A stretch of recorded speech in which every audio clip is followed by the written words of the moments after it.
खुलुमबाय लोगोफोर दिनै आं नोंथांमोननि सिगाङाव सासे अनेस्टि गोग्गो बर'नि बिर जोहोलाव सिखोना जोहोलाव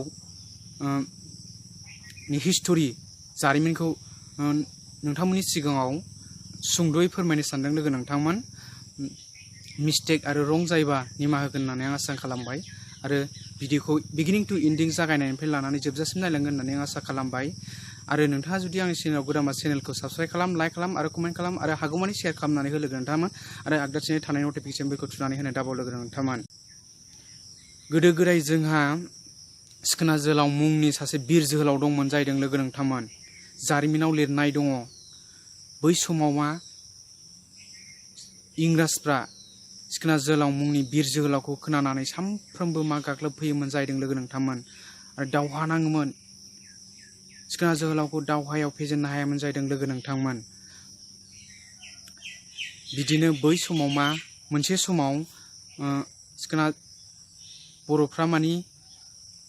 गिनाय फैदोंमोन जाहैदों लोगो नोंथांमोन सिखोना जोहोलावनो दै गरदसे होलामोन ओंखाम खबसे होलामोन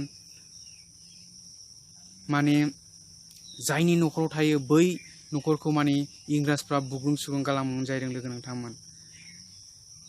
बिदिनो मा दावहा नाङै नाङै मा मेंग्लिजोब्बाय मोनसे समाव बै सिखोना जार मुंनि मोनसे आलायखुंग्रि होननाय दैसा दंमोन जाहैदों लोगो नोंथांमोन बेवहाय आखाइजों माने दैखौ खावखांनानै दै गरदसे लोंहां जानायावनो इंराजफ्रा माने बिनि गोदोनाखौ थबस्र' दानस'यो जाहैदों लोगो नोंथांमोन आसरित बेसेबां दुखुनांथाव लोगो नोंथांमोन दासिमबो जारिमिनाव लिरनाय दङ दासिमबो जारिमिन दङ लोगो नोंथांमोन आलायखुंग्रि होननाय दैया बिनि थैजों बिनि गोजा थैजों जाहामनानै दं लोगो नोंथांमोन दिनै बैसिनियावबो मा जारिमिन दं जानांगौ दिनै मा जोंनि अनेस्टि गोग्गो बर' हारिखौ मा मिथिबाय जानांगौ बिसोर लोगो नोंथांमोन नङा होमबा लोगो नोंथांमोन फोजोबनो हायासै जोंनि बर'नि हारिखौ लोगो नोंथांमोन नङा होमबा दिनै आं नोंथांमोननि सिगाङाव सिखोना जोहोलावनि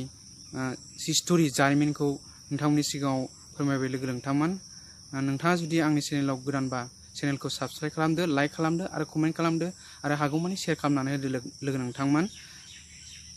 नेक्स्ट भिडिअआव आरोबाव थाबैनो लोगो मोनगोन लोगो नोंथांमोन खुलुमबाय।